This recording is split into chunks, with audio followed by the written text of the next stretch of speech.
Hey, we're Justin and Kim, and Joy FM is celebrating 20 years on the air with 20 of our favorite artists. Today, we have the pleasure of talking with Josh Wilson. Hey, Josh. Guys, and I'm honored that you're interviewing 20-year-olds too. This is really special about it. Well, you can't be much older than 20. I mean, we were probably just born when Joy FM went on the air, right? Well, maybe you should double that. Well, it's our birthday, and we don't want to just keep this all to ourselves. We love hearing how other people celebrate their birthday. What's it like in your house with your wife and your son? I mean, are birthdays a big deal? Okay, so y'all know my wife, Becca. She is the birthday queen. She knows by memory definitely every single person we know in person, but then she knows a lot of secondhand, like the friend of a friend. She knows their birthday all by memory. She's like, it's like Rain Man with birthdays. She's like, today is so-and-so's birthday. And tomorrow there's 3 people that have a birthday. She loves celebrating people and their birthdays. So they're a big deal for us. And she helps me remember friends' birthdays. But I also will say, me and her and our 5-year-old son, when we have a birthday here in the house, it is a big deal. And there's a lot of planning that goes into it, mostly in what are we going to eat throughout the day? It's kind of a progressive. All right. That is so great. Now, Asher, your 5-year-old, he's so fun. You and Becca post a lot about him. He's very into superheroes. So are birthdays for him all about the superheroes right now? Yeah, he has been really into Marvel lately. And so, yeah, Spider-Man, Black Panther, goodness. Well, you name it. He's got a costume of it. And he's shifted a little bit lately to Mario. Have y'all seen those Mario Legos? Yeah. So that's what he got for this year's birthday and for Christmas. And he's been really into that. But we sort of alternate between that and superhero world. That's so cool. Okay.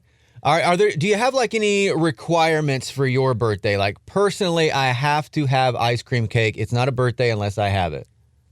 I think I just found a new requirement. Come on, man. I'm gonna add that to the list. So, like I said, for adult birthdays, with the kids, it's all about the party and the party favors, but with me and Becca, it's like, okay, this is serious business. Let's pray about this. Let's seek the Lord here and figure out where we can go to breakfast.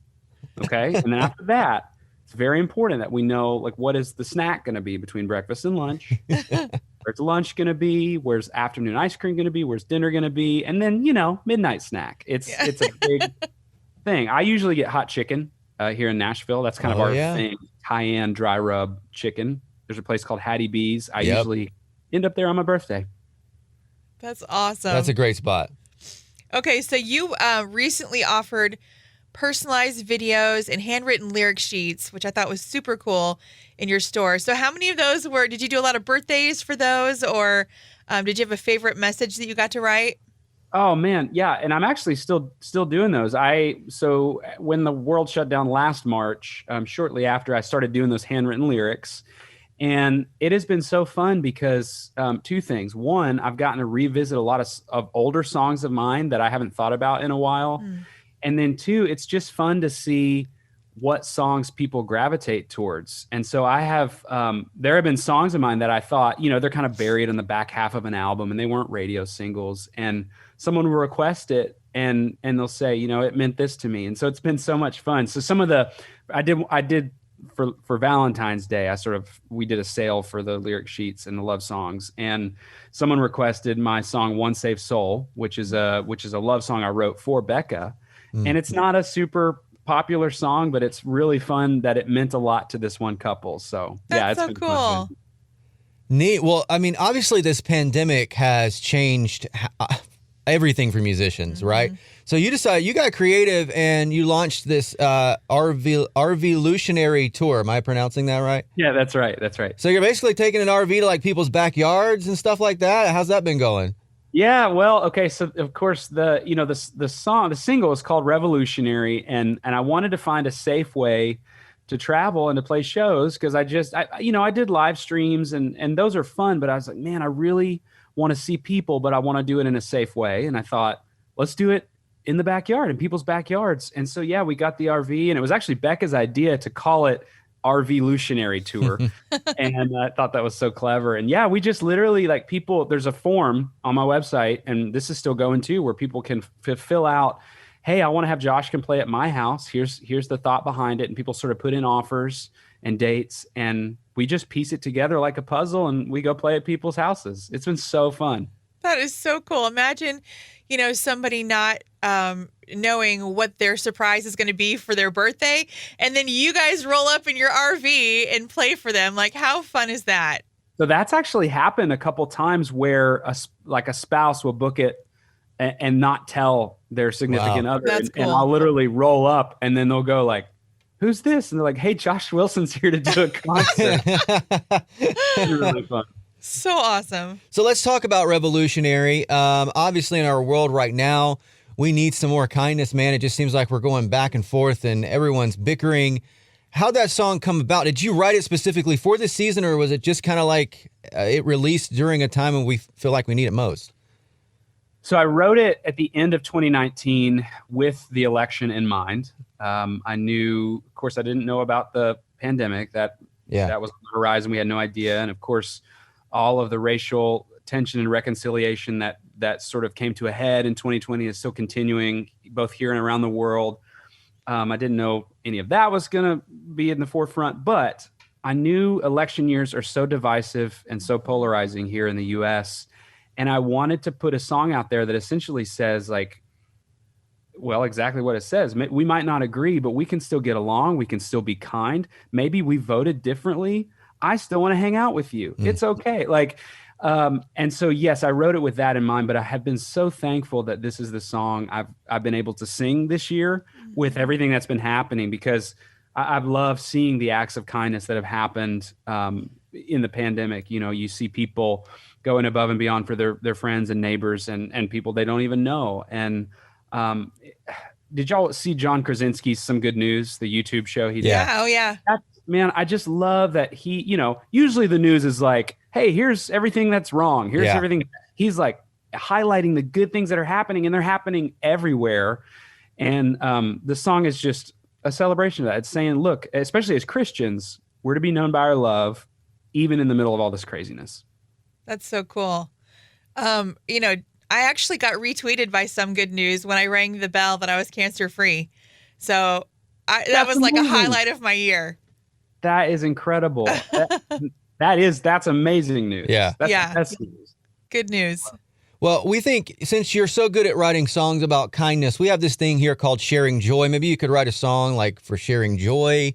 And we would, it's just, I don't know, just an idea. You don't have to, but it'd be I love great. it. I'm in.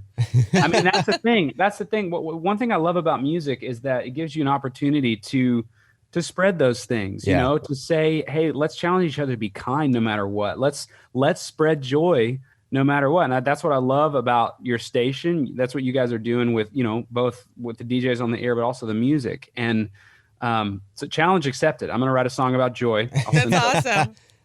So speaking of joy, what is something that brings you joy?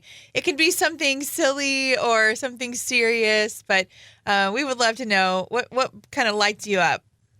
Well, so in terms of just like hobbies and stuff, I love mountain biking. That's cool. one of my favorite things to do. And then I also, this is nerdy and maybe kind of embarrassing because I'm not a 20-year-old. I like video games a lot, probably too much. But then something a little more, I guess, a little deeper and a little more serious. Spending time with my 5-year-old boy.